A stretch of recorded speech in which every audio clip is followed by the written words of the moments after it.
Hey, Shawnee, how you doing? I'm just getting us teed up to stream live, so I gotta do a little housekeeping stuff, okay? Oops. Oh, can you hear me? Oops. Yeah, I can hear you. Okay, good. All right. How you doing? All right, so that tells me that's YouTube. Must be working. I'm just getting us teed up to stream live, so I gotta do a little housekeeping stuff, okay? All right, let's. Can you hear me? Yeah, I can hear you. Okay. All right.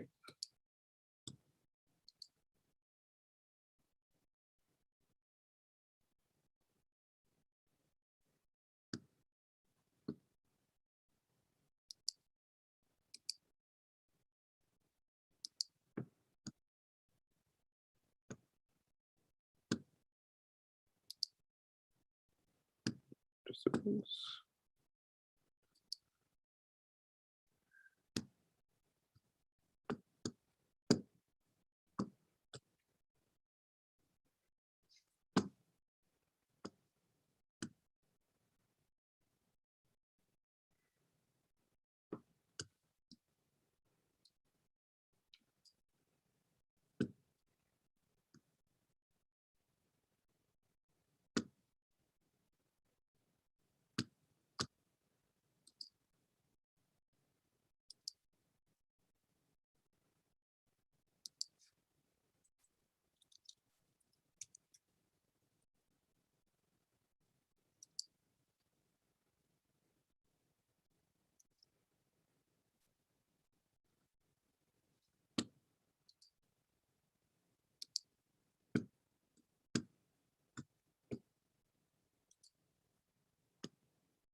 Okie doke.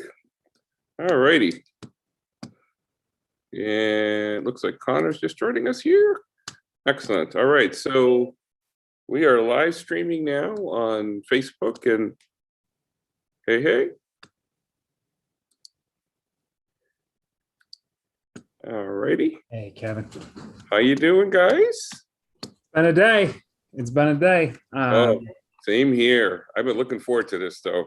Good, good. Only my favorite subject in the whole wide world. Call me crazy, but the Police Accountability Board is something that I look forward to your updates every week. So I'm just making a quick look here. Looks like we're streaming well, so that I can ignore all that and just pay attention to you guys. So just a little bit of sort of house cleaning stuff. First of all, welcome to Connor Dwyer Reynolds and Shawnee Wilson, the Executive Director and the Chair of the Board for the Police Accountability Board in Rochester. And this is exciting times right now because we have a budget that's been proposed. Is it voted on yet, or is that coming up? Votes on Tuesday. Votes on Tuesday. On Tuesday. Fingers crossed, but I have faith. Same here. I have fingers, elbows, toes, even my legs are crossed. Everything's crossed. I'm hoping that this goes through. But the fact that it's been proposed, fully what you've asked for is huge. And for the folks that are watching this that may be hearing some of this for the first time, the Police Accountability Board, came into place as a result of legislation that was passed that was accepted by almost 70% of the residents. So it clearly is something that is not just wanted by a slim majority, but the vast majority of the residents. And so the fact that it not only passed, we now have a proposed budget that will allow it to be fully funded is a huge day, and will be the first step. I'm calling it the first step in reimagining policing here in the Rochester area, because it'll provide us with a really good check and balance around when things don't go well. There's a Police Accountability Board to help investigate and then provide remediation around how do we move forward. This will be one of many things that are going to be happening in Rochester over time to help reimagine policing, but this is a very important step. And so today, this entire show is dedicated to Shawnee and Connor, and to have them talk a little bit about where they see things going in the future, maybe a little bit of history, Shawnee and Connor, around something to kind of just assume that some people may be watching this, for the first time, hearing a little bit about it. Sometimes we get as much as 2,200 people that will watch this over a 2-week period. And so my hope is that when they hear this, they'll want to get more involved and to be more supportive, because you don't just need the support of the community today. You're going to need them every day, every month going forward as you go forward, particularly with more difficult circumstances that you may run into. And so I just want to make sure as many people as possible are as excited about the PAB as I am. I am. So with that, would like to just have you guys maybe introduce yourself. You decide who goes first. Tell us a little bit about you, what brought you to this intersection. Because I got to tell you, when I watch those meetings, most people don't realize this, but these folks are putting in a tremendous amount of time and effort. The board is an all volunteer board. Chairwoman Wilson and all of the other board members, they're dedicated to this. And so to me, I would say the only thing I probably disagreed with in one of the meetings where I think you guys should be paid. So I remember when you guys had that discussion, a couple of members were saying, no, for this first time out, we don't want to look at that and so on. But I think down the road, with the amount of effort that the volunteers put in place, I wish, we could almost go back in time and put in the legislation that you guys got paid a little bit. So, but at the end of the day, I just know that you guys in your heart want to create a different Rochester. And I think that's something that I want as many people to know as possible. So with that, I'll turn it over. And so you decide who goes first, and tell us a bit about you. Hi, everyone. So I'm Shawnee Wilson. I am the first chair of the Rochester Police Accountability Board. I came to the PAB actually because I was asked to by some friends in the community, activists in the community, to apply. I'm a physician assistant here in the city of Rochester. I work in internal medicine. I have for the last 8 years, and I work in federally qualified health centers for my entire career, servicing Black and Brown people and also medically disadvantaged people. And the reason why I came on board was because, for a couple of reasons. I've worked in emergency medicine. I've worked alongside police before I became a physician assistant. And I also have seen the trauma that happens in repeatedly witnessing, traumatic events on the part of the police. And then as a physician assistant, seeing how police violence and mishandling of citizens actually affects people, especially people that are low income, people that are Black and brown. And so the majority of those folks made up my practice over the last 8 years. And so that's why I decided to become a part of this. It was definitely something that the city needed, and it was the legislation was a breath of fresh air, I believe, to a lot of people here. And I am really excited to be part of this board. It really has changed my life. And so I am also excited for the community to hear and see what we're going to do. So glad to be here. Thanks for inviting me, Kevin. Thank you so much. Powerful story on the journey that has brought you to where you are today. So thank you for that. Connor, you're up next. Hey everyone, I'm Connor Dwyer Reynolds. I'm the Executive Director of the Rochester Police Accountability Board. Rochester native, born in the city, ended up graduating from Penfield High School, traveled around the world for a little while, and then came back here. Somehow convinced Chair Wilson and other board members to hire me.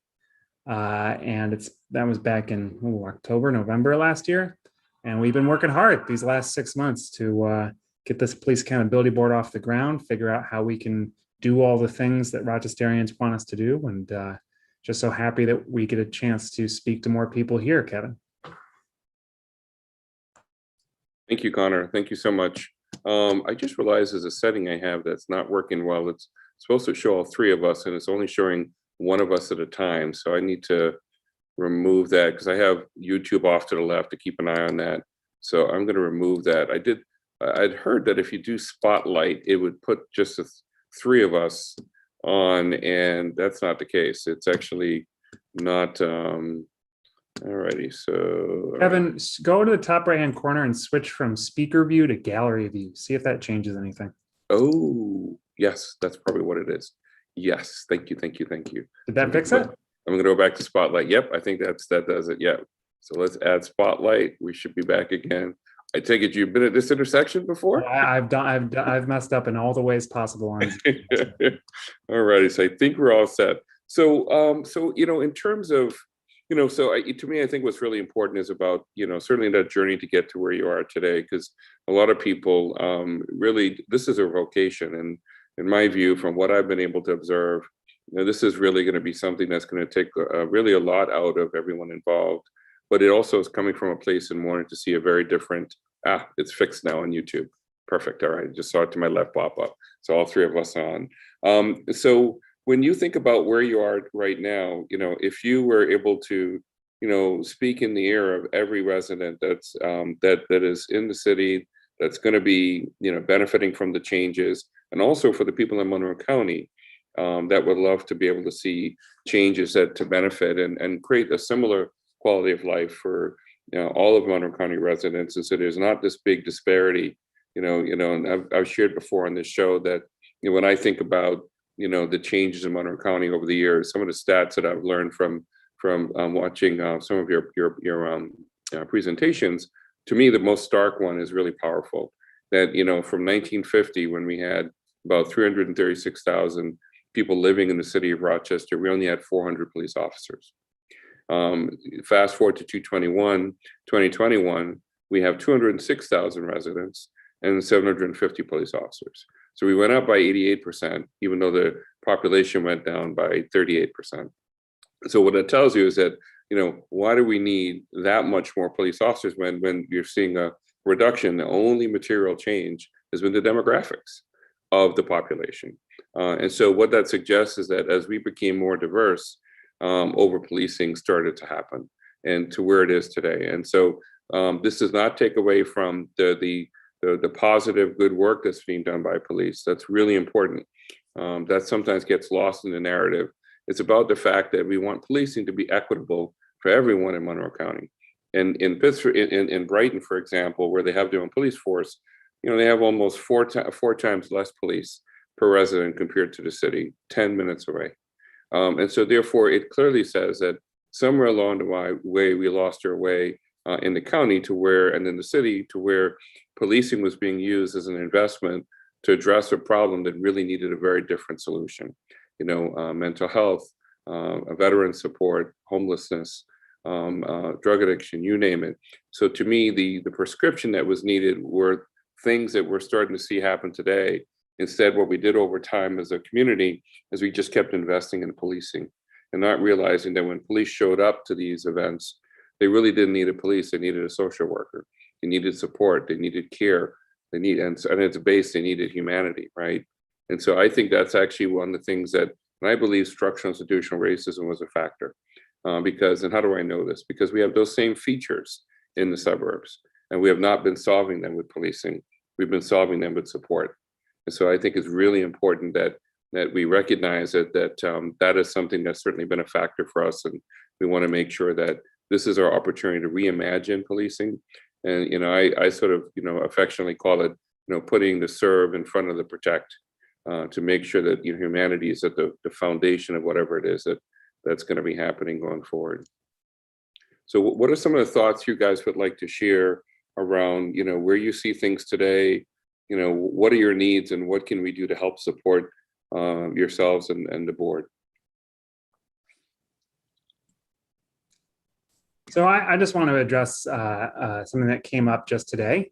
There was a court decision about the Police Accountability Board's disciplinary powers that came out today. And all I'm going to say is we can't get into the details of it here because we need our lawyers to read it before we say anything. But I know some people might be watching and wondering what's going on with that. And so we're figuring that out too. And the most important thing to know is that whatever the court decision is, that's not the final decision on PAB's discipline. There's a long way to go. And so, we're always going to be moving forward with whatever powers we have. But even when it comes to disciplinary powers, there's always more to be done. So that struggle continues. So with how people can help with the PAB, well, I think Connor, sorry to interrupt you. So I apologize. I've been in meetings all day right before starting the program, so I missed that. So was there an actual decision made today? Yeah, so back in May of 2020, there was a court decision involving the PAB's disciplinary powers, where the judge in that case said PAB doesn't have power to discipline officers, and that got appealed by City Council to the mid-level court in New York, and so they just came out with a decision just a couple hours ago. So, that's disappointing, but I'm going to hold on to hope that this may not be the final word, and why that's really important. Maybe could you just talk about why it would be important, because that's a unique feature of the legislation for our PAB that is different than some other PABs across the country. Maybe you can share what that means. Sure. In public. We use this phrase disciplinary power, and it sounds scary, but really what it is, it's making the ability to make officers face consequences when they do something wrong. That's really what it is. Doesn't necessarily, it can mean a lot of things. It can mean asking someone to have, be re-educated, get better training, right? It can ask them to make a public apology, and it can be in a serious cases, have someone be fired if it's determined that they just cannot be a police officer that keeps people safe. So really, right now that power it's negotiated over. So the Locust Club, our local police union, has the power to kind of set the rules for how police officers can and cannot face consequences for their actions, right? And that process can be pretty burdensome. It can be pretty away from the community's control, right? And so a big part of the PAB, though not all part of the PAB, is this process of pulling that element away from that old system back into the hands of board members like Chair Shani Wilson, and so that can often seem controversial in the abstract, right? Why would we let a bunch of community members decide whether or not what police officers do in very contentious situations is right or wrong? But when you step back and look at all of the PAB, I think it's a little bit easier to see why it's really important that the PAB get that disciplinary power back. And so I can talk for about a minute about the current system that we have when it comes to officer wrongdoing. So right now, when an officer is accused of doing something wrong, let's say, shooting someone without justification, saying something really nasty to somebody, hurting someone unnecessarily. The way that we deal with that is you can file a complaint with the police department, and the police department itself investigates that complaint. And then the police department itself determines whether or not the facts investigated justify some kind of consequences for that officer. And then if the department thinks that there are consequences that need to be imposed, the union has a kind of protective process where they can what's called arbitrate. They can kind of challenge the city's decision to discipline an officer in a process that can take some time, right? And this whole process is secret. It's controlled by police officers on both ends, police officers in the union or police officers in the city.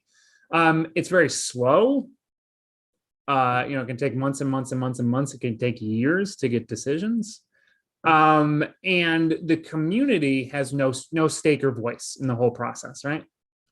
So the PAB is created to do a lot of things. One of them is, creating this new system where it's not just, the discipline at the end, it's the whole process I just talked about. So in the new system, if something goes wrong with a police officer, citizens can file complaints with the Police Accountability Board. And maybe even more importantly, you don't need to have a complaint filed. If something goes wrong and the Police Accountability Board hears about it, we can independently launch an investigation. You don't have to have a complaint. That's really important, particularly when bad things happen between police officers. It can be very hard for police officers to kind of say someone else did something wrong on the force, right? And so having the PAB be able to accept anonymous complaints and launch investigation of its own, it's a great way to protect police officers, right? So, we're supposed to accept complaints independently from the police, investigate those complaints with our own investigators, the whole going and picking up evidence on the ground, cataloging that evidence, forensic evidence, the whole thing. We're supposed to do that too, interviewing people, and then coming up with a set of facts that can be presented to board members to determine if they think there's what's called probable cause, enough evidence to think, there might have been wrongdoing here. And if the board thinks, there might have been wrongdoing, then it goes, the officers would be formally charged with wrongdoing. And then, in public, we'd figure out, we'd, have a hearing, have the evidence, say, there'd be cross-examination. It kind of looked like what you see on Law and Order, right? So, kind of a fact-based, evidence-based, transparent process that's supposed to be done very quickly. We're supposed to investigate cases in 3 months, right? Not years, 3 months. And, we're supposed to do all this, in the public eye. And then, when it comes to making officers face consequences, officers who are found guilty of misconduct, we're supposed to have a clear public set of rules that say exactly what happens to officers in certain situations. Remember, in the current system, it's kind of political. Like the consequences are just up in the air made on the spot by the police chief. And there's no guidelines to say what the consequences need to be. And so we're supposed to create this transparent, quick, fair system. And, when you lay it out like that, it seems pretty unobjectionable, right? Right. But the problem is that there's been a lot of fear mongering, scaremongering that, this is just a bunch of random, untrained people who don't know what they're doing. And the opposite is true. We have professional investigators who are attorneys who are supposed to be doing this work, and board members, before they can even hear a case, have to go through all this training, ride-alongs, all this stuff. So, just a lot of misconceptions. And the point here is to have a process that's fair for both, community members and police officers. And so that's kind of an overview of just one of our jobs. There are many, but that's just one of the things we're supposed to do to help reimagine public safety and keep people safer. One thing that really jumps out at me that I'll be honest with you, I missed before is that you can react to things you see as a board and not just by what's initiated. So for example, if something happens to a resident and they don't know enough about their rights and they don't know how to engage, whatever the reasons, doesn't matter. If you're able to see it in the news, it comes to your attention, you can initiate an investigation to be able to protect the rights of the resident, even if they're not even aware of something that may need that investigation. Now, I have a question for areas that have had PABs that are working well from your perspective. that are healthy and working well. Do they have a union, police union, that's more supportive of it? I'm wondering, is that a feature? Because what I sort of, from the outside looking in as just a resident, is that it almost appears that the police union, and again, this is just my opinion, based on my perspective and what I've learned watching the news and so on.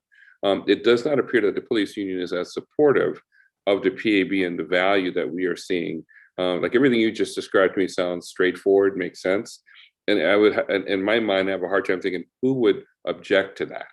Essentially, if the goal is to preserve and protect the current system today before PAB is investigating yourself. And we don't allow that in most other areas in the business world. We have an internal accounting system, but we generally have an outside accounting firm we have to come in to audit us. And it's a best practice because it's to say, we think we know what we're doing is right, but we need an outside entity to be able to provide that. And it's an accepted practice because it gives the government some assurance that if somebody somewhere is not doing something in line with what we would expect, there's this outside or counterbalance to create a sense of credibility in investigating, things and so on. So in your experience, is the areas that have PABs that are functioning well and in partnership with the police, is that a feature of that where the union is more supportive of it? Or is that a tough question to ask right now? So the Oakland's PAB is called the Police Commission. Okay.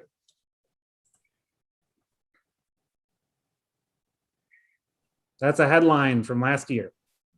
Okay. Oakland Officers Union endorses strengthening their police accountability board. Interesting.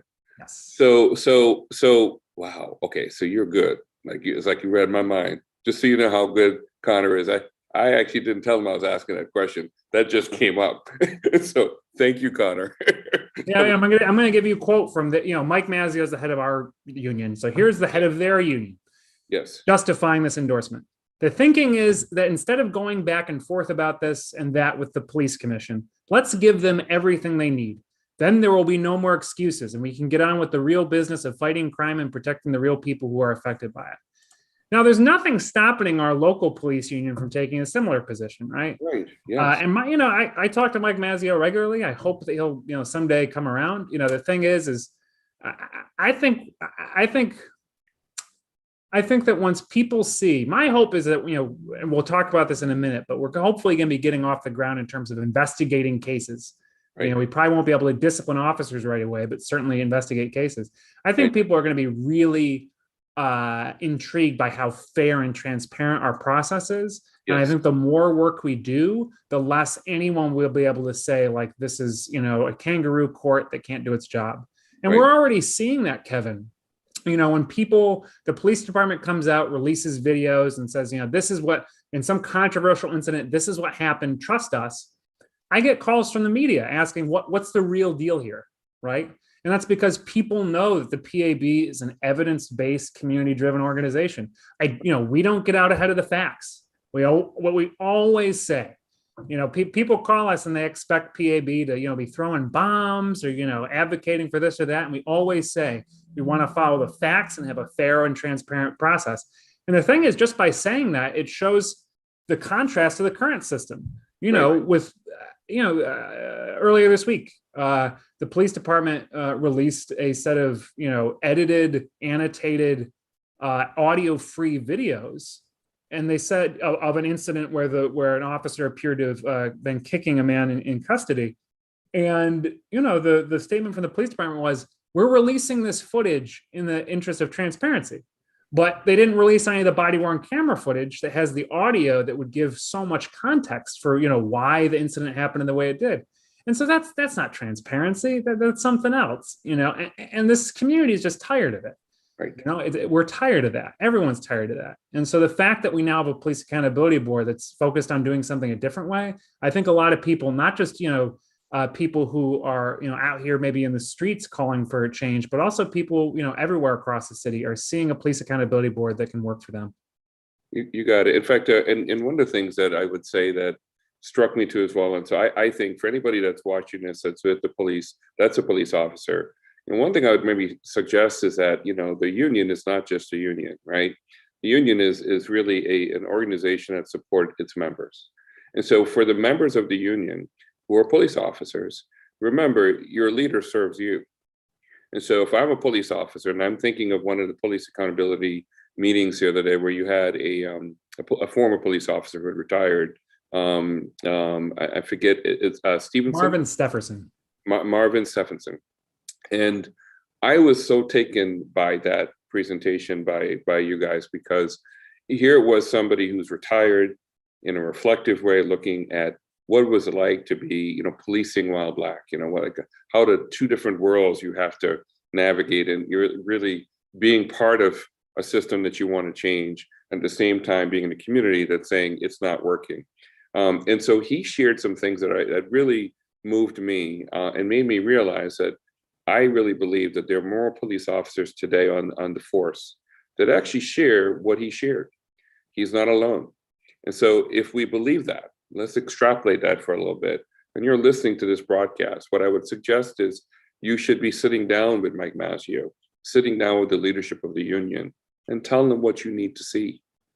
Tell them that you would like to be able to, it is in your interest, just like it is in the interest of the community, that you have an independent body to provide that sort of check and balance. And it is not a winning solution to say no to it, because what I can tell you is what has been happening is the pre-PAB process. And where has that led us? Where we are today. And so to me, you have really nothing to lose by having an independent body that has people that have the best interest of the community in mind, just like you, except you're not investigating yourself. That'd be sort of like me telling my child, if you investigate yourself and tell me what we should do. It sounds ludicrous, right? I wish my dad did that. I'd have got out of many spankings as a kid, but so he wouldn't do that, because I'd go, Dad, nothing to see here. I'm good. So I think at the end of the day, when you're talking about policing, which is an unbelievable service that is so important to us, it keeps us safe at night so we can sleep, but also has the power to take away my freedom, has the power to change the course of my life, has a power to lift up and support and serve, or an unbelievable power to oppress and hurt and harm. What we want to do is minimize the latter and promote the former. And so I would strongly suggest to police officers that if you have an inkling inside to say, when I listen to a retired police officer saying how I felt when I served, if you feel that way today, get together with as many of you that have the same thought and sit down with your union leadership to say, we need to change. We would really like to see PAB, let's work in partnership. So if we have concerns, don't turn it into a no, but turn it into, here's a suggestion. If we're concerned about this, here's something we think could remedy that. Because if you do that, then things will change. And if you can't get your leader to change, then you vote in a different leader. It's that simple. It's not complicated. But what we will not do is go back to where things were before, where things keep happening generation after generation. The riots in the 60s started out with police issues of not serving well.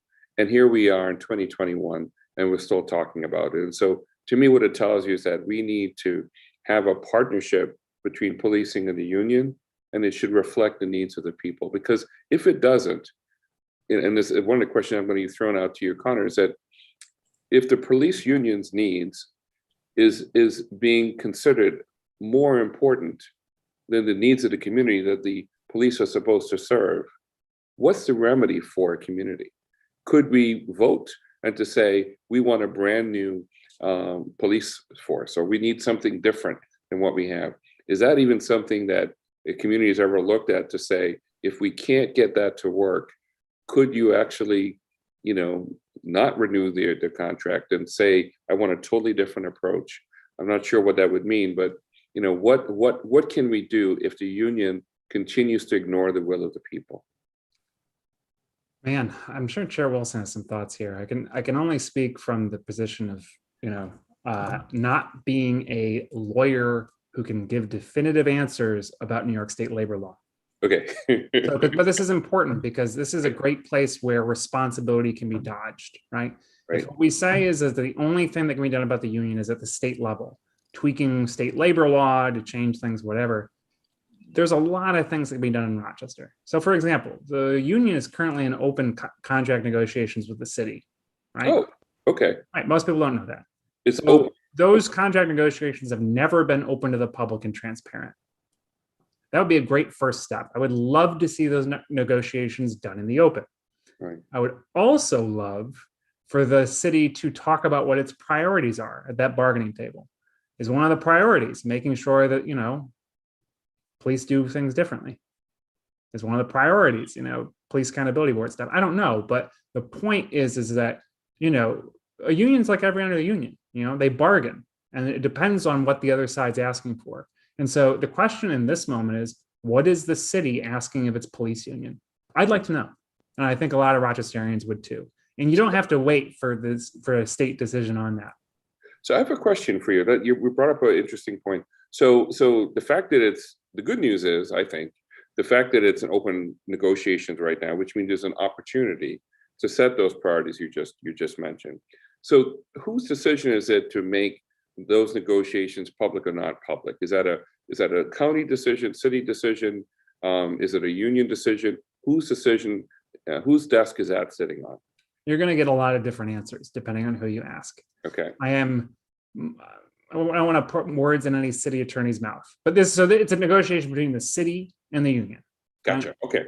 I will say what's happened in other places, you know, and again, I'm not the most familiar person with New York State's labor law on this, but in other places, people really pushed for transparent contract negotiations, right? And as I understand it, in New York State, there's no law that says negotiations have to be secret. Okay. I don't know. I don't know about that. I also don't know if it's, to be frank, I don't know if it's legal to require the other side to be transparent in its negotiations. So I want to be totally honest up front about that. But I will say there's certainly nothing preventing the city from talking about what its priorities in the union negotiations are. Which I think that's powerful, right? Which is to say, you know, whether you make it transparent or not, because sometimes I could see an argument that says when you're negotiating a contract, making it public, it's hard to get maybe to settle on things. But there's nothing to stop the city from actually saying, here are our priorities, PAB, and be able to have a true partnership in all aspects. We want them to be able to have what the legislation calls for, which is disciplinary rights. Because I would imagine if in the contract today with the union and the city, if it did not have it where it retains the ability to discipline solely, then there would be less of an argument in the courts to say that you can't have it. Is that a fair statement? So there's also the idea that, you know, there could be open and transparent forums, town halls for community members to give their input about what they would like to see inside the new union contract. Okay. I know that was something that we were advocating for, that other groups were advocating for as well. Okay. And again, you know, community input is the most important. Yes. And the citizens of the city know what they want. They know exactly how they would like to be treated by police, and they know exactly how they would like to be policed, if at all. Okay. And so I think that, you know, when we talk about transparency, I think transparency comes with input and empowering community in order to have a say in how they're policed. Okay. Yeah.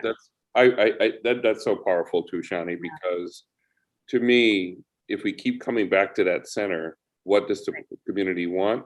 It makes it easier to solve these things. And it also creates a boundary to say, whatever we decide, it needs to come back to what's needed. And if the community is saying we want to be able to have a fully functioning PAB as outlined in the law, that means that when we go to negotiate with the police union, it needs to embody that particular value.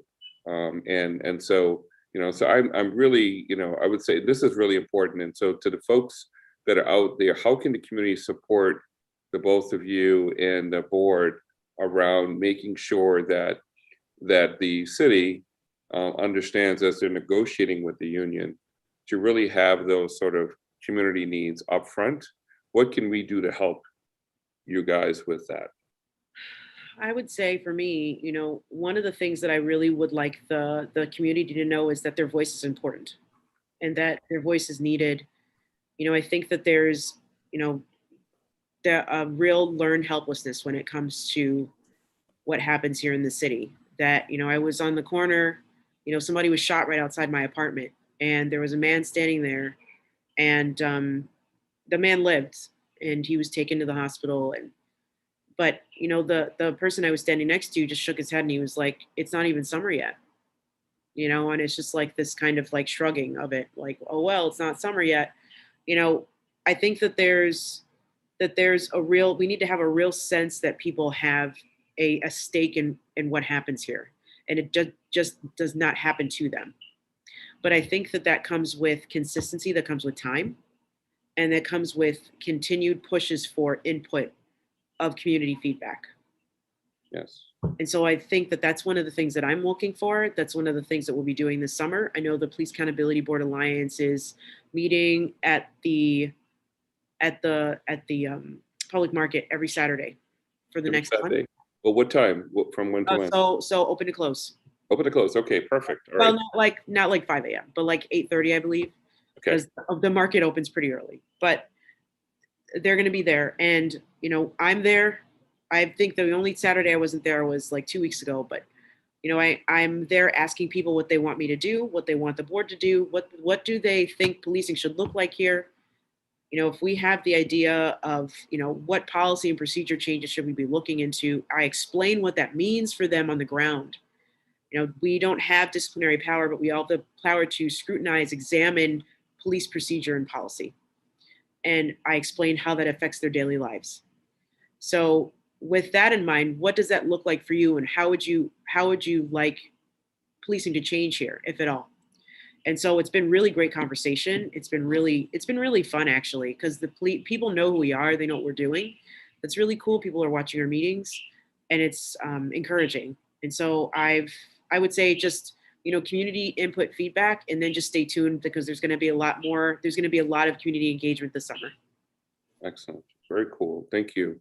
I tell you, one of the things that I'm really intrigued with is that, and I think that the weekly meetings that you guys have, I just want you to know how powerful that is, because it's going to be constantly in front of the residents. So even if they missed it last month, they'll get it this month, and then they could always go back and take a look at things that you have out there. And I like the fact that it's interactive, where you're answering questions when people have it, and also just bringing people on. In fact, one of the things I would like to throw out as a suggestion, I'm sure you guys are already thinking about it, is if we can get police officers to come on that are actually currently working today, that shares in, so for example, I feel like their voice has been silent in this, where we hear from the police union, but we don't necessarily hear from the police themselves. And it may be because the union kind of speaks for them, but I think that if I was a police officer and it was important to me to say, listen, I want the kind of policing that the community is asking for. In fact, that's actually what I do. Say you're that police officer, then say it. Come out and say it, own it, and say, listen, you're not asking for something that I don't want, and so so your absence and your voice, it's that means only one voice is being spoken for you. And at the end of the day, you should be in your meetings, in your union meetings. You should be talking about this. You should say, I want an entire agenda item at the next union meeting is to talk about PAB. And then listen to that divergence of views. You're going to have some people that say, oh, it's bad. I don't think this should happen, and may have all these reasons. And you're going to have some people that say, what's wrong with you? Like, if we're doing what we're supposed to do, we serve and protect.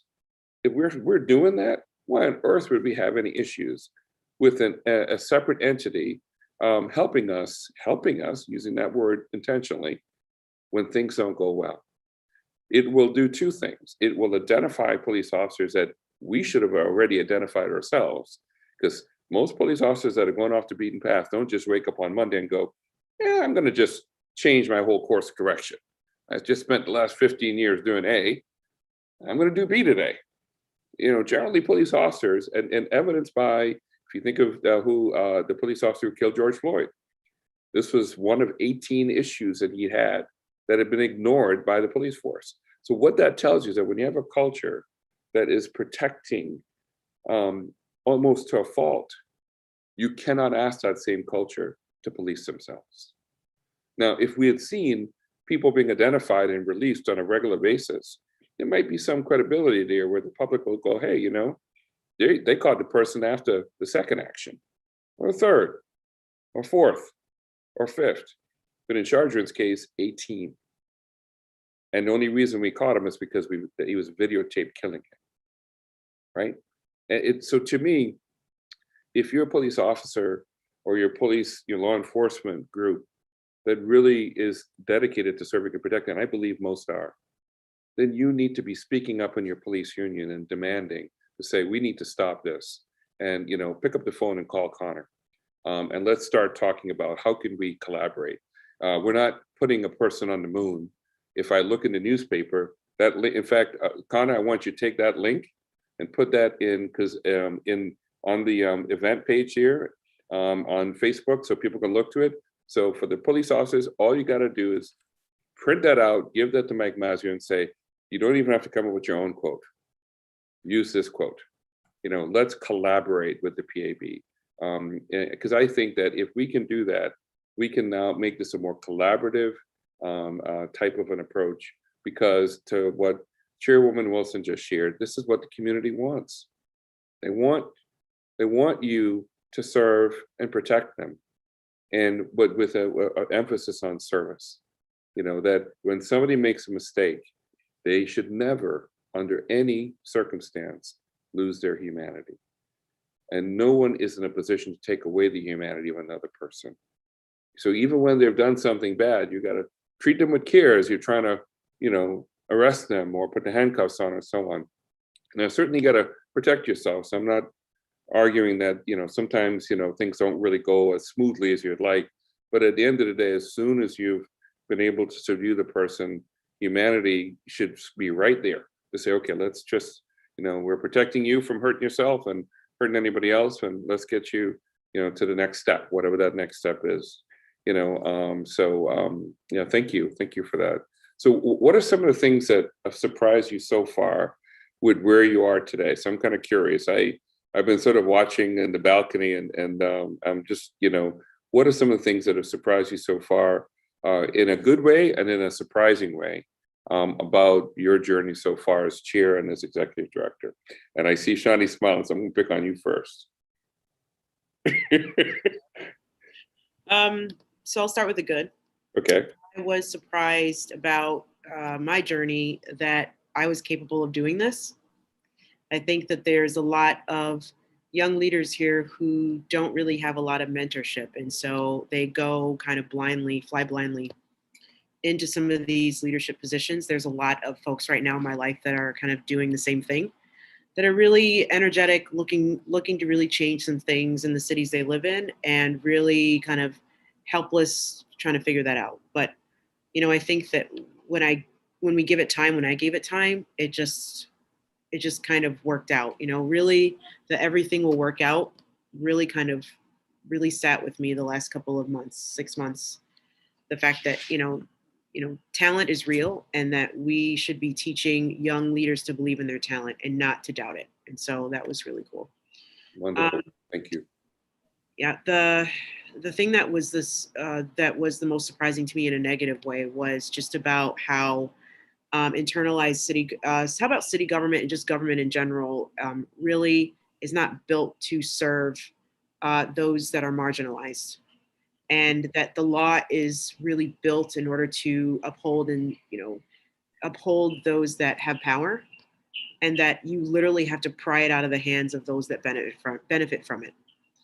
And you can do it creatively, you can do it by flipping over a table, you can do it by, you know, doing all this other stuff, but, you know, they will hold on to that power as long as possible. And you literally have to take it from them, which, you know, was really surprising to me, because I didn't grow up in a place where that was necessary. But that's honestly historical as well, right? That's history. So that was surprising to me. Very cool. Thank you. Thank you for sharing that. Connor, you're up next. What's the most surprising thing? When I took this job, I'm going to be frank. A lot of people told me, you're going to be having some challenges, primarily with police officers and the police union. Now, obviously, the police union lawsuit, that's a huge challenge, of course. But, when it comes to most officers and union people, open lines of communication. Of course, we have our disagreements, but like some of the best stuff I've learned about public safety and policing in Rochester has been through honest, open conversations with officers. And so, I guess the surprising thing is finding out that the political system and the government system is the issue rather than it's not the issue, but there's a lot of issues, and that's one of them. And this doesn't have, oftentimes in Rochester, we can think that our political problems have to do with personalities, like it's just one person or it's just a couple people. And unfortunately, that's not the case. It would be great if that were the case, because then just a few people change and that's it, right? An election happens and it's all better. But I can promise you that's not the way it is, right? It's the rules of the system. It's the deeply ingrained channels of power that have been here longer than anyone who's alive, frankly, right? And you can see that with the police department. So there's no oversight board for the fire department. There's no oversight board for the environmental services people, for disposal folks who pick up your trash in the city. Why? Because those entities are under political control of the city, right? The mayor tells them to do something different, they're going to do it. It's not that way when it comes to the police department.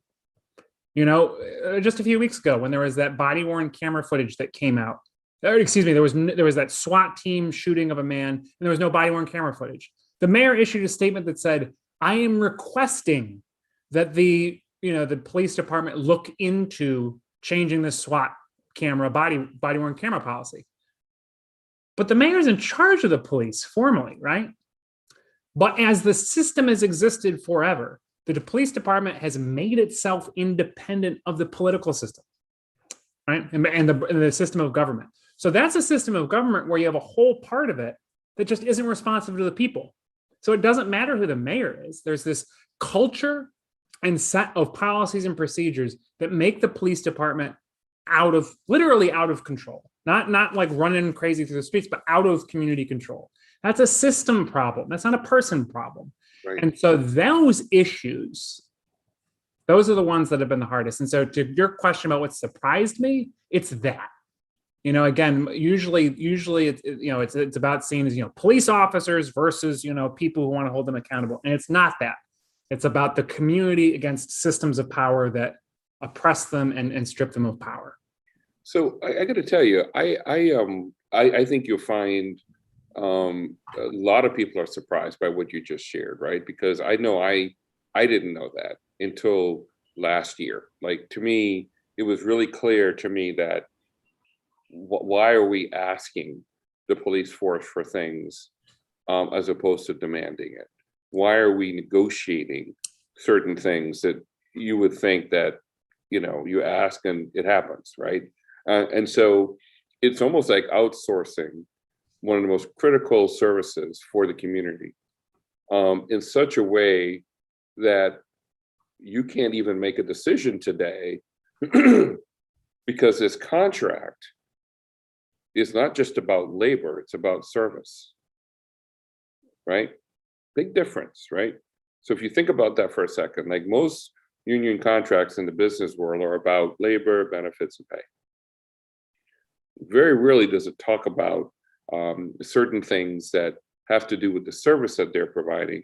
Sometimes it does in terms of hours and number of people and those kind of things. But when it comes to policing is such a integral part of any community because of what it can do to that community. Then you add to that the historical nature of policing and where it came from, and how it's set in wheels on the motion of inequity that has just continued over time. Granted, the laws around it have changed and practices have changed, but by and large, having an organization that has that level of autonomy is problematic because you can't really move on the fly when you want things to happen that make common sense to the average resident, but the system precludes it. And the thing I just want to comment here, Chair Wilson, I just want to say one quick thing to clarify what Kevin said. It is not just the police union contract. It is the culture of policing. If you, almost every mayor in American cities has come across this experience. You get elected, you can be the biggest reformer in the world when it comes to policing. You get elected, the first thing that's going to happen is someone gets shot by the police. And, you got to figure out what to happen and what to do, right? And when you're making that calculus, when you're trying to say, all right, I want to exert more control over the police department, you're going to have probably the chief of police come to you and have a real conversation with you. What they're going to say is, look, you can try and do some changes, but if you do, and a murder happens in this city, crime happens in this city, I'm blaming you. That's right. I'm going to blame you publicly. And my officers will, right? And the chief might not make that kind of threat in that way, right? But what they'll say is, you will be responsible for it. I know what I'm doing at the police department. I'm an expert. You have no idea about policing, and any changes you make, I'll blame you for. So you're going to let me do my job? Otherwise, you're the problem. Next time there's a killing, it's on blood's on your hands. Now, that's a powerful disincentive for a mayor or for a political official to do anything about it, right? Yes. Really powerful. And that's not illegal. That has nothing to do with the law. That has to do with power. Power and culture. Yep. Yes. Yep. So I guess what I'll say is that, we've had, again, going back to history, where we've had those that know certain things, and have all the knowledge, tell those without knowledge that they know what's best for them. And really, we've seen throughout history how, movements have been born out of just the seeking out of knowledge. Yes. Look at the Reformation, right?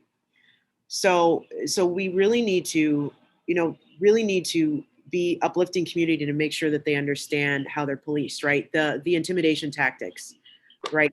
Or the fear that, this fear, like we talked about fear mongering earlier, right? That people don't have, if something happens, then, there's nothing else that you can do, and that we know what's best for you. But at the same time, it's like you're living I always hate using this analogy, but it really is true to life, that you're living in a violent home, right? Where you have to depend on somebody for your food and for your housing, living situation, but you live in constant fear. And that's not really healthy, safe, or sustainable. And it's not really healthy, safe, or sustainable for the citizens here. And honestly, for the police department either, right? For the police officers that have to live and survive going through traumatic events every day. So that's why we're here. That's why the community has asked us to do this. And, Connor's been having great conversations with the police. It's because people, I believe that, when people see that we're, I hope people see we're serious. I mean, we've been trying to say it, but, you never know, that we are really out here to just do the work, and that a lot of us have really changed our lives to do this work. So folks, I actually have to go run to a meeting. I apologize. No worries. Thank you for being with us, Shani. Really appreciate it. Thank you. All right. I'll have a nice night. Take care, guys. Very cool. Take care, Shani. So Connor, and thank you, by the way, for staying with us a little bit longer too as well. I really appreciate that.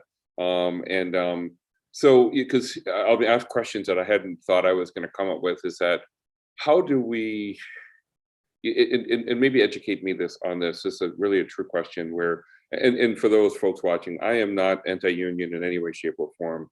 I'm very supportive and pro-union for a variety of reasons. I just think that unions do a really good job of really making sure that employees are protected, paid well, have good benefits. And so my thoughts and comments around the police union really have to do with how do we make sure a union represents its members' thoughts and ideas?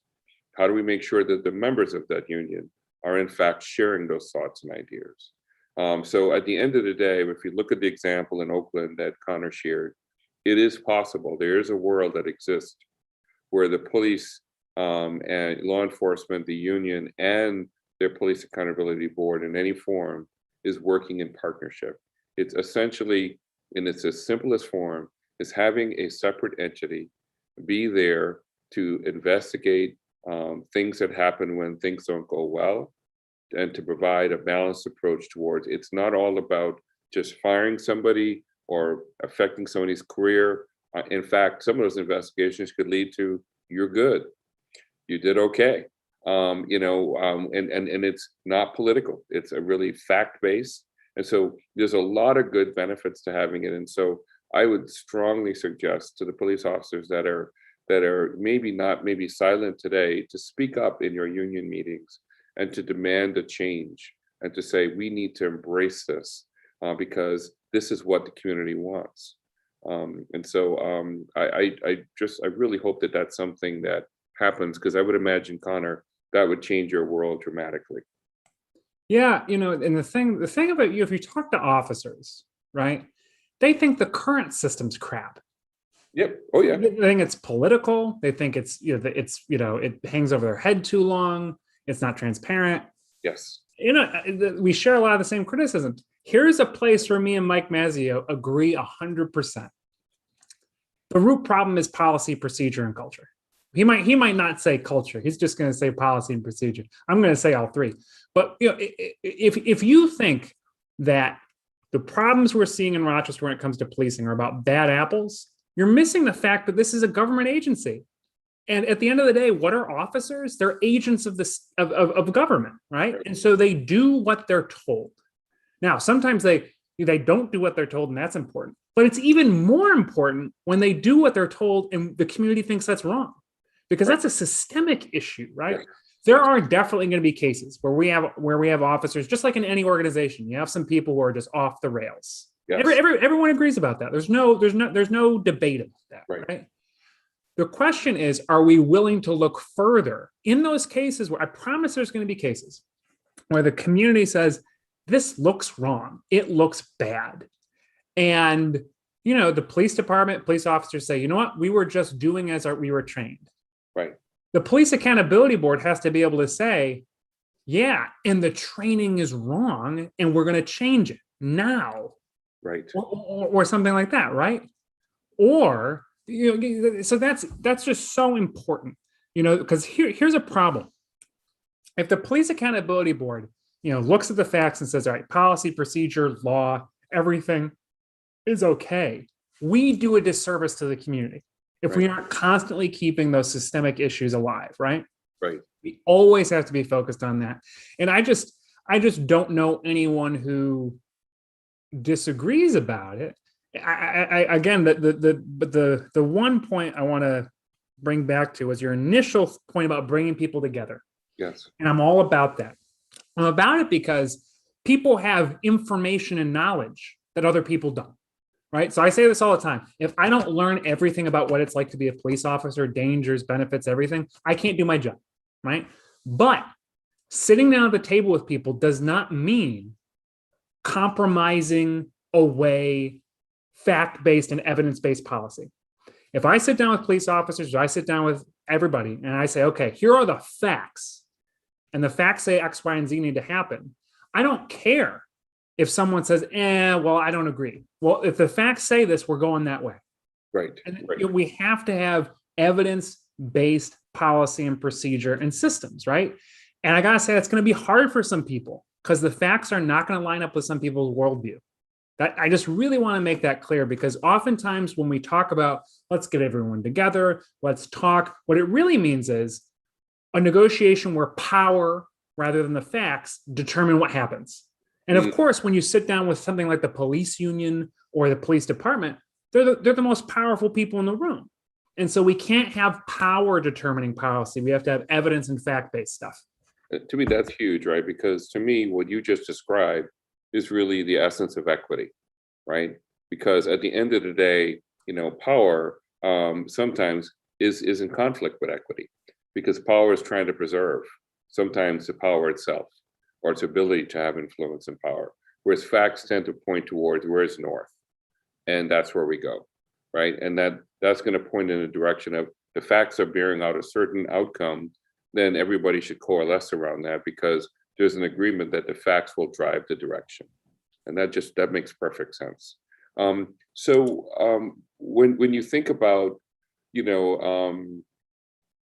guess part of the biggest lesson here that I sort of that's percolating in my mind is that in order for things to probably change, and to almost, I mean, can you imagine if I had a magic wand that the police officers sat down with their leadership in the union and said, listen, we want to stop this.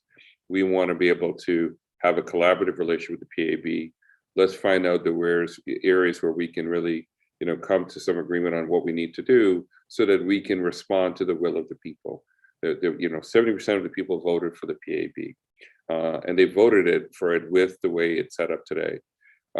So if the negotiations with the union walk away from that sort of commitment to the community's needs, that's a problem, right? Because at the end of the day, it's going to make it difficult for the PAB to fulfill the needs of the people. So let me ask you kind of a general question. The way the city's charter is set up today, does that dictate the relationship it has with the police? So the relationship that when we talked about, how the police officer as a service is an agency that has a unique relationship with the city that is unique and different than all these other groups. Is that because the way the charter is set up, it dictates that? So it's kind of a codified system of inequity in that sense. Like, how did we get here is kind of what I'm wondering.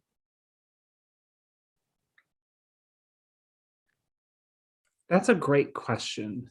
And I want to make sure that I have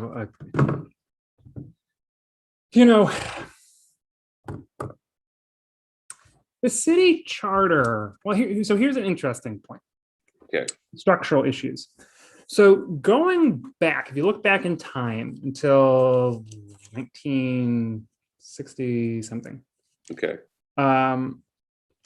There was no independent Rochester Police Department. People don't know that. Oh. There's only been an independent police department for the last 50 years, kind of on and off too, even So into the 70s. Is that before the riots or after the riots? This is continuing after the 64 uprising. Yeah. So it was independent.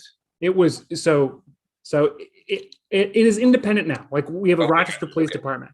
Gotcha. Before that, it was the Police Bureau, which was a subunit under the control of the Public Safety Commissioner. Okay. Oftentimes, the Public Safety Commissioner was not a police officer; they were like a judge, right? And so that was direct civilian control of the police department. Right. What's interesting is that Mayor Warren's budget proposal includes the reinstatement of a police commissioner. This was something that the Police Accountability Board recommended last year. Okay. It recommended that the city consider reinstating this because remember that conversation I had about, someone talking to the mayor and saying, this is going to be on you. Right. Well, if you have someone who's directly responsible, who's a civilian, it's easier for the mayor to have that conversation with them, right? Because they aren't a police officer. Right. So that's a structural way to gain a little bit more control of the police department. And it's in the charter, right? It's in the charter. So that's fun. Now, I don't know if that will work. One way to just completely eviscerate that system is to appoint a former police officer to that position, right? Okay. That's one way to do that.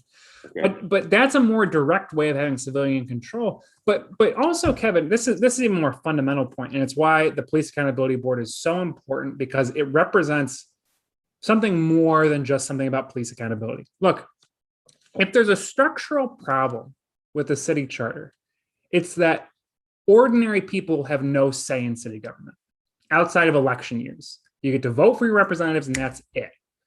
Your ability to have control, direct control and power over the way government does things, you don't have any. You really don't, except with the Police Accountability Board. 9 citizens ran, these are not people from positions of power who run this board, right? They are people who are just deeply rooted in this community. They have control over a wing of city government. And a wing of city government that's really important and powerful. And that's amazing. And I'll tell you, it changes the way the agency operates. And I can tell you why. Remember that situation between there's the mayor, the elected, the official, and then the employee. Yes. And how it's weird because the employee can kind of, essentially get off my back. I'm an employee, and my bosses, you saw one of them on this call, and there are 8 others. Right. I can't tell those people, just trust me, get off my back. No, I have to, because they just won't tolerate that. right? Because in part, because their primary concern is just doing the right thing, right? They didn't, they're going to serve their term on the board because they love their community, they're committed to this, and then they're going to end their term, right? That's powerful. And it means that this agency is unusually, and it's again written into the charter. We have to be transparent. We have to, like, the things we have to learn. We have to engage all parts of our community. Those are ways that are unlike the rest of the city charter. The rest of the city charter is very exclusionary, very buttoned up, all that. PAB part of the charter is really open, and it's run by ordinary people. Part of what I'm hoping the board can show to people is that everyday Rochesterians, they deserve to have that kind of direct control over their government. They're smart enough, they're talented enough. Yes. You don't have to have people who've been anointed as the political chosen to do the things. You can just do it. Yeah. And that's what's most exciting about the PAB to me. Very cool. Very cool. And I tell you, and I could almost see the promise of that just listening to the conversations out there when you guys have your meetings. And I think as it evolves, part of what's been helpful to me is that, with some of the speakers that you've had that have come in and talked about, like in that one meeting you had folks, the consultants come in and talk about what other areas are doing with their PAB and so on. It kind of gave you a little bit of a window into the future of what it might look like, and so I'm really hopeful, that and maybe I'm sort of being a little bit sort of pie in the sky, but I really believe if he has a critical mass of police officers were to start to voice their opinion when they have their meetings, to really say, we would like to see a change. We don't want this to be something that's adversarial. We want it to be collaborative, and to find that middle ground. I think it could work. I just, it's in the interest of all parties involved to have an independent body providing this level of oversight and guidance. It is not a new process. It's something that's done in a lot of other areas. It actually would take some responsibility off of the police to say, listen, we're trained, we follow procedure, something either went well or didn't go well. And so this independent body is going to help us when that does happen. And, one of the things that I think it was last year, one of the press conferences that by the, and I don't know if it was the union chief or not, but they said, we looked at the video and they followed procedure. And I remember watching that, and I thought to myself, what I saw in the video,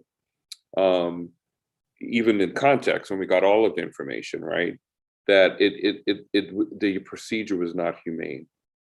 And so to me, any procedure that's not humane should not be a procedure used on humans. It's that simple.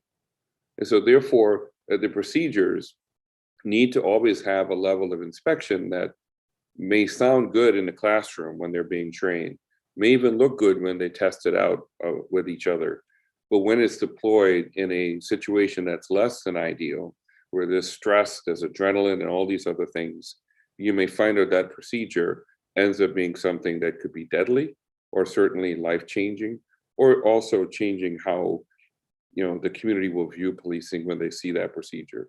And so being able to have the independent body providing that sort of guidance and recommendation, and ultimately, holding police accountable if they really don't follow procedure or take procedure to the letter and not the spirit, which is a big difference, right? So, I think that I'm really hopeful that that's something that will happen. And, when I heard the police officer on your show the other day, just opening up his heart and sharing how it felt, and that how sometimes it was difficult to have that opinion and not be able to have a level of probably freedom to share it and to feel like there'd be support for it. That's a leadership issue, from forget about policing. That's a leadership issue, right? So whoever is in leadership should be promoting a culture of saying, if you see something, say something. If you have one of your partner, no matter how much seniority that partner has, is not really following the spirit of our procedures, you have the ability to let us know so we can address it. Because if we're able to catch something before it happens or the first time it happens, it helps our credibility in the eyes of the community. Because if they find out that this is the fifth and sixth and seventh and eighth time, it shows that we are more interested in protecting our members than serving the public. And the minute that happens, I would argue that the protect and serve starts to go out of balance, where the service part of it is becoming smaller and smaller, and eventually could become non-existent. Kevin, I think you bring up a few good points here. One of them, though, I think people really run into this barrier. They see videos of police conduct and think that's just inhumane. How can they be doing that? Right. It's really important to dive into police culture. Yes. To see why these things happen. And one of them, actually, it's really common. And I'm going to just quote the chief of police here in Rochester. There was that video of officers, kicking a man on the ground. Yes. And, the police chief gave a press conference about it. And, a reporter asked if there was anything in the video outside of what officers were trained to do. And the chief said, if this person has a handgun, I'm not going to hold you to what specific techniques you need to utilize. Officers need to protect themselves. And, so, in the mind of many of a hard part of police culture, it's the idea that officers are in very, very, very difficult positions. Right. And, we can't understand the threats they're under, and we shouldn't judge them when they cross the line sometimes to keep people, to use a little bit of extra force or whatever, and that's a perspective from, you asked me to deal with the most dangerous stuff in the world, and you get upset if I get a little angry. You get upset if I throw a little kick here or there. I'm just trying to keep people safe, and you're holding me to those standards. What's going on? So it's really important we see it from that perspective too, because unless you understand where police are coming from, you're going to be shocked and confused when things don't change. Yes. Right? You're gonna just be, this is going to happen for years. You're going to continue to see this and say, oh, it must be bad officers. No, it's not bad officers. It's a culture that thinks about violence, responses to violence differently than we do. Yes, because they're confronted with it every day, right, on a regular basis, in ways that we may think how we would react as a citizen, but if we're never in that position, we don't know how we might react. Right. Right. And so interesting. Well, it was interesting. In fact, I watched that press conference, and I think something that really stood out for me was that there are parts of that video. It was a blue light video. I think it wasn't that they used, not the body cam video. So it gave kind of a high perspective. It didn't show the individual perspectives. Was that it didn't look pretty, I think was the term that she used, which, while they were trying to get the gun from the individual, and that those type of circumstances are not going to look choreographed, because it isn't. It's, reaction, and so on. And so it's definitely, it's not an easy job. I 100% agree. This is not an easy job to be able to be on the ready all the time, not knowing if this next person you stop, or even in that case where they found one gun, but what if he had another gun, right? So at that point, their energy level, their adrenaline, all that stuff is about, how do I make myself safe and the other community, the other residents safe, right? Because a bullet could be a stray bullet that kills somebody else. So I think at the end of the day, it's sort of, we want to make sure that the police are safe and the community is safe, and the community, we can start to chip away from the culture and mindset that feels that police are not there to serve and protect as much as it really should, and nobody wants to have no police. We just want to know that when police are there, we're not using police to solve every part of the social problems that we have. That we, so when I think about, that, 206,000 to 750 police officers, to me, what I would love to see is over time attrition down the number of officers we see, and then we reinvest those dollars into more social work support, drug addiction, rehabilitation support, where, when we are called to an event, it may come into 911, but when we get there, if we discover this is someone who's addicted on drugs, we don't take that person to jail, because that just doubles down their problem. Now it takes their problem that is where they're struggling with drug addiction. Now they have a record, right? It would be better for that person to be able to go into drug rehab. So therefore, if we had money going into drug rehab, there's a greater chance a person can turn their life around. And then when they get out of drug rehab, support services, those type of things. You know, someone who's a veteran that is struggling with PTSD, that when they act out, maybe doing something that is criminal, but when you go to see that person, you know, to say, hey, you know something, this is where we put this person through diversion court, you know, give them that opportunity to turn things around. So I'd love to see that sort of attrition down, the number of police officers. We're not going to see a tremendous difference in safety, because I believe we have too many police officers, which means that's leading to over-policing. And that over-policing is literally breaking up the lives of people, where we're criminalizing poverty, criminalizing addiction, criminalizing these things that we don't do that in the suburbs. And so we shouldn't be doing that anywhere. You shouldn't have a different level of opportunity and options when bad things happen in your life by the zip code that you live in. So, Kevin, something that it can often feel like we are innovating in the moment, like, coming up with these new person and crisis teams. Turns out the history of policing is about the police being the original social services body. People don't know that police officers used to be homeless shelters. They used to provide food to the needy, right? They used to deal with all sorts of social domestic issues, right? In their original form, police officers were every social agency combined into one. And they were really ineffective, right? Because 150 years ago, we didn't have great ways of dealing with social issues. We still don't now, but a little bit better. And so the history of policing is police being pieced apart, right? So social workers coming around and start doing more of what police used to do, and police doing less of that, right? And like homeless, dealing with unhoused people, that got moved away too. And so what we're really on is a very long journey of police departments narrowing their responsibilities, right? And so this isn't some like radical moment of, what you're talking about. These aren't radical ideas. This is a long journey to figure out what are the situations in which you actually need uniformed, armed people. Right? That's the question. And we can't, we shouldn't just look to tradition. We should look to what is the evidence, what are the facts, how do we keep people safe? Yes. At the end of the day, we haven't talked about all the other things PAB is supposed to do. PAB is supposed to look at the systems, right? And investigate RPD as a system, right? And come up with new proposals for change. It's a super important part of our job. The other part is listening to the community and feeling, how are you kept safe? How can we figure out how to keep you safe on your terms? What do you want? So the important thing with all of this is, when we look at policing, we look at their mission. What is their mission? Keeping the public safe. Right. So when we say we're the Police Accountability Board, our job in holding government accountable is making sure it does its job. So, and if there's a gap between what you're supposed to be doing and what you're doing, it's our job to help fill that gap.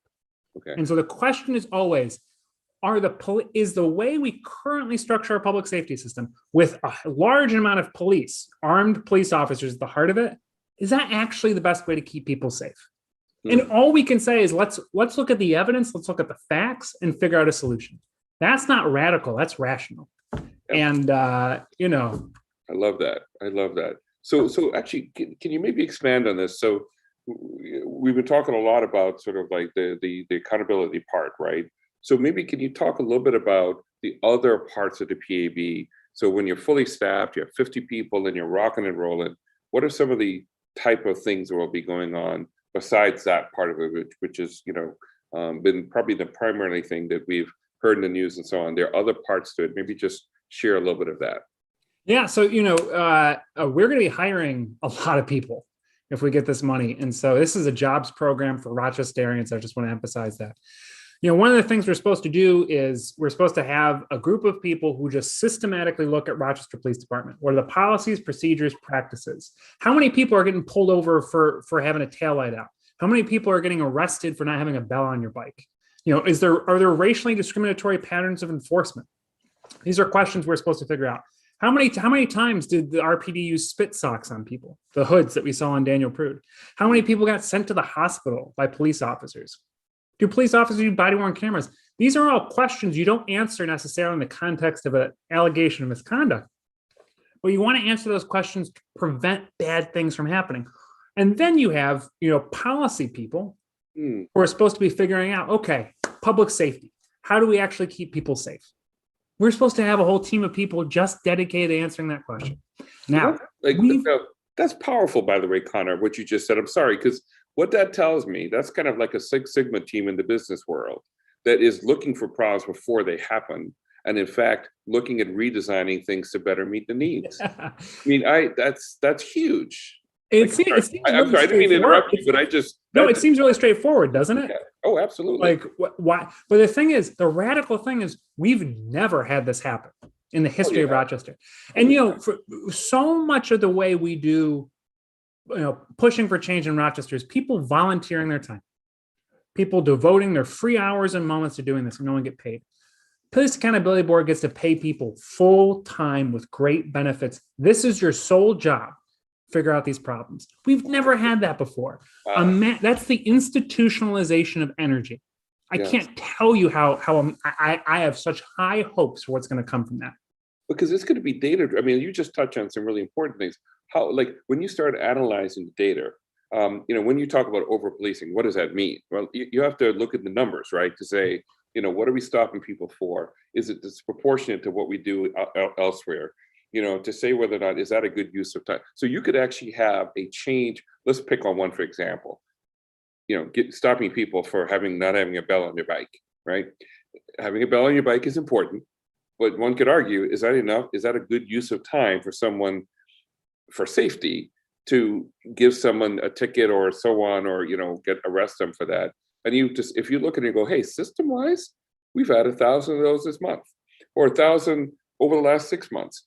If we change our system to no longer include it, we've just eliminated 1,000 unnecessary arrests. And the reason why this is important, by the way, is something you shared in one of your earlier meetings. So when you looked at the number of arrests in Seattle and how that compared to us here in Rochester, that we actually had more arrests here, despite the disproportionate in the population of Seattle compared to here. And I thought that tells you that over policing is translating into more citizens, residents, being stopped and arrested. And the question is, we don't know exactly what for and what those things are. So this group you're talking about, they could focus in on that and to come back and say, hey, we have some recommendations based on what our findings are. And it's even cooler than that, Kevin, because part of what we're supposed to do is evidence-based, community-driven change. Yes. Look, I think we all know what happens when government agencies and nonprofits put out reports. People put them in a filing cabinet. Right. But PAB's job is to organize the community around the facts, right? Educate people and say, we want to hear from you, participate in this process, let's all work together, and then let's all push for change, right? Now, that's a real way of getting things done, right? Because at the end of the day, the only things that get done in any government is if the community sticks together and stands up, right? It's not because bureaucrats have all the right answers, okay? That's our process. It's baked right into the law. That's how we're supposed to do this. And again, that's why even the disciplinary power doesn't come back. I'm sure it will eventually, but let's say not for the next few months. Okay. We're still going to do big things because Rochester's never had that.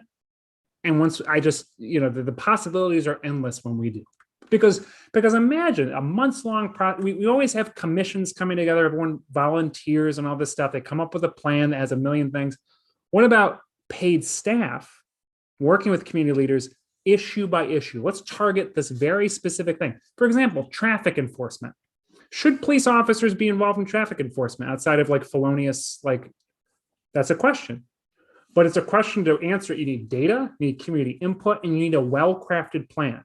That's really hard to do when all you have is volunteers and, but with this, we can get it done. Awesome. All right, very cool. Now, what other services besides that? So what other topics and tasks or what other parts of the PAB? You got it. Yeah. What other parts? Yes. So it kind of ties into what I just talked about, but community affairs. That is engaging the public, and then educating the public. So I want to talk about those two things. Engaging the public is making sure that people participate in our processes, right? So when we create a set of rules, we're supposed to create a set of guidelines for dealing with discipline of officers. Like if you do X wrong, here's what happens.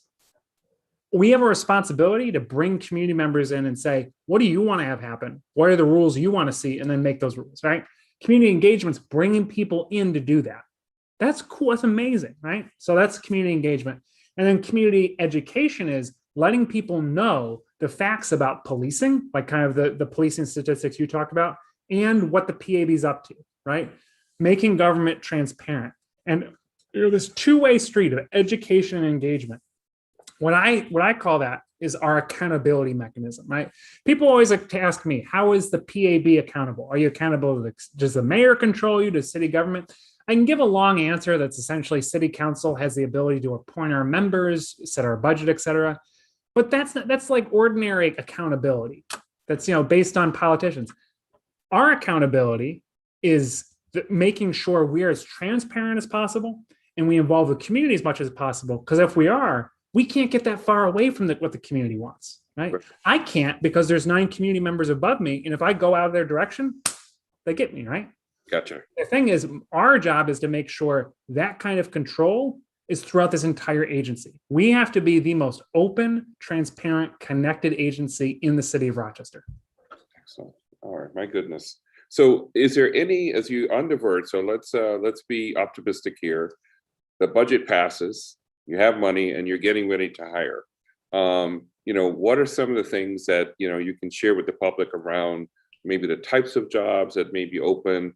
And one of the things I love is that you'll be working for the city, which has really awesome benefits.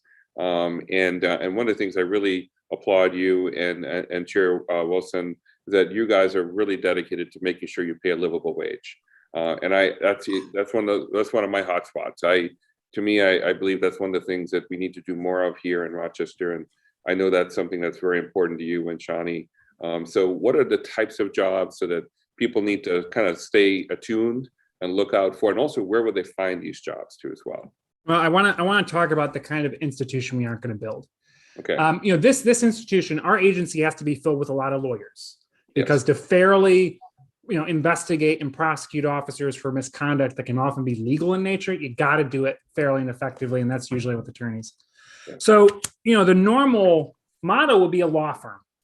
Okay. If you've ever experienced the modern United States law firm, and I've worked in some, got a bunch of white people at the top making a ton of money, and then support staff at the bottom who make pennies, and they're all Black and brown people and often women. Right?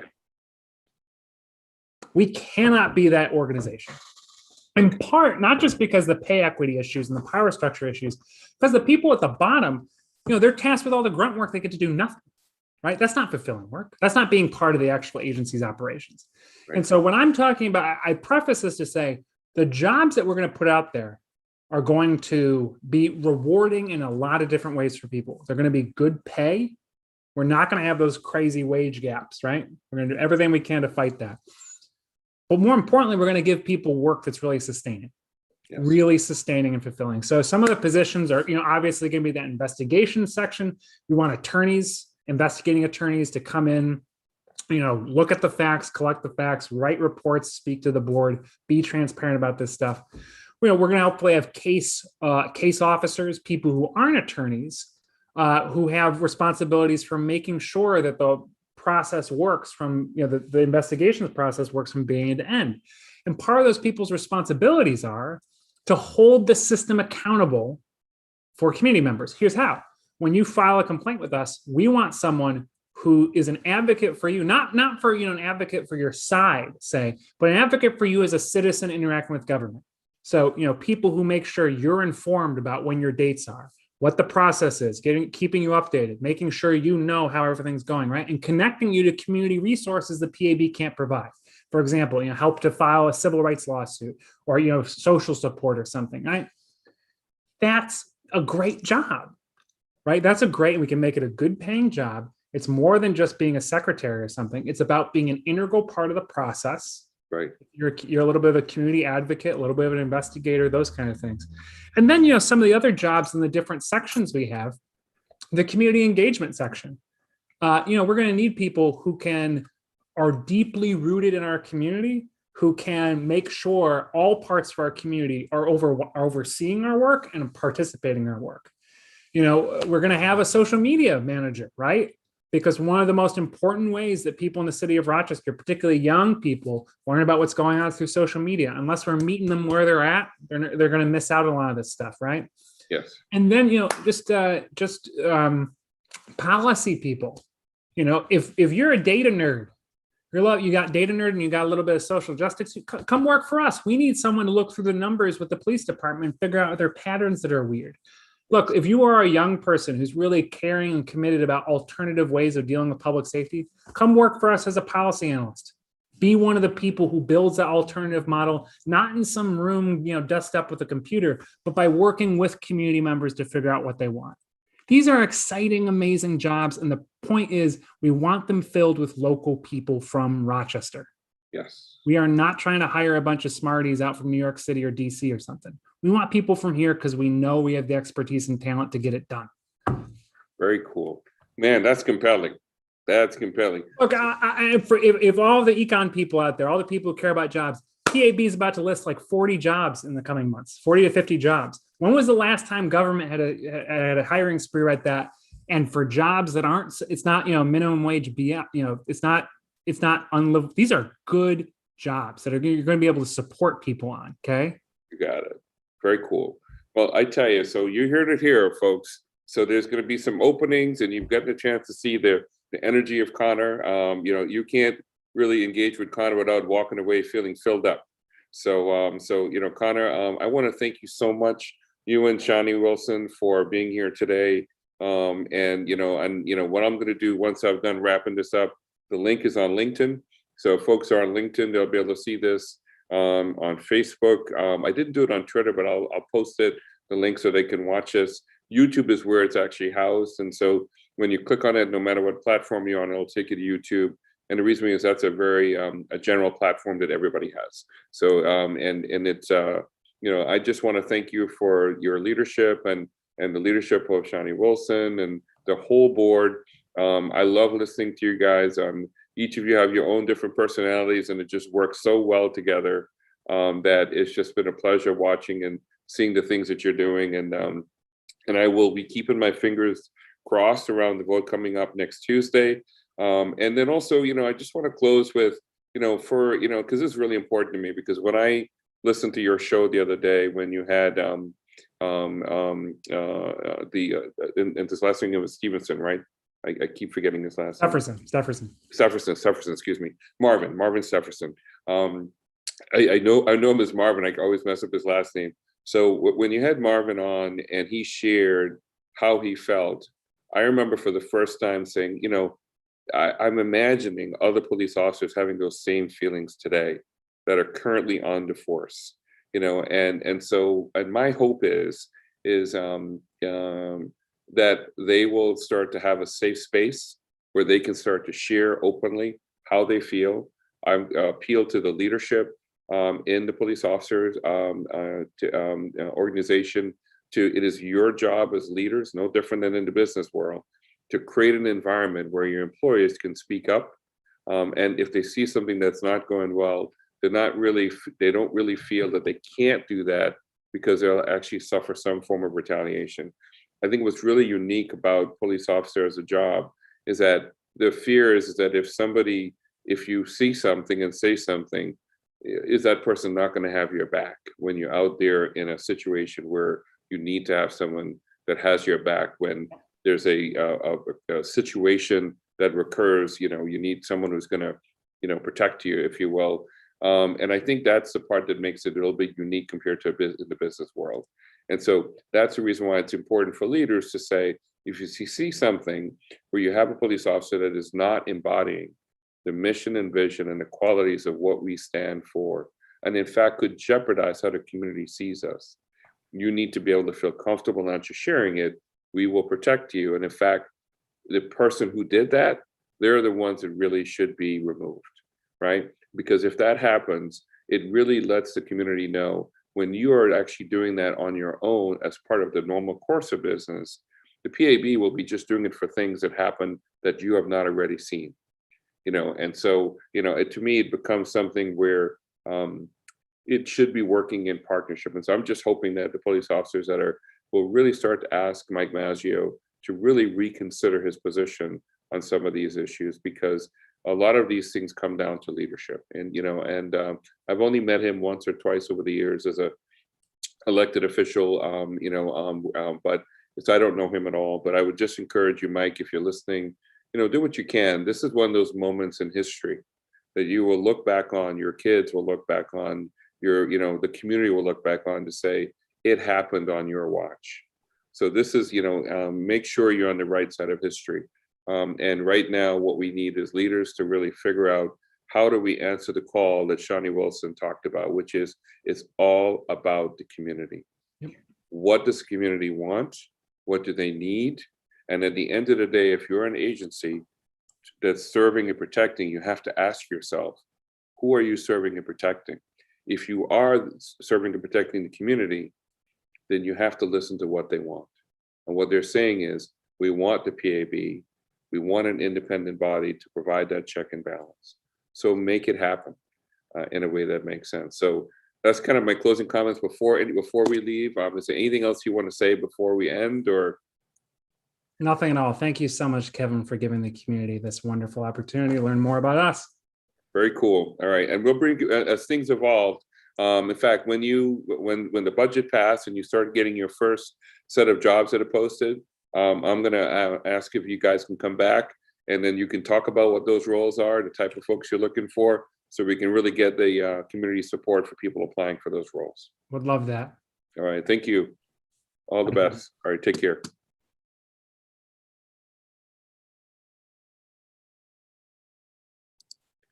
Okay, folks, so I'm getting ready to end the live stream. Thank you for being with us today.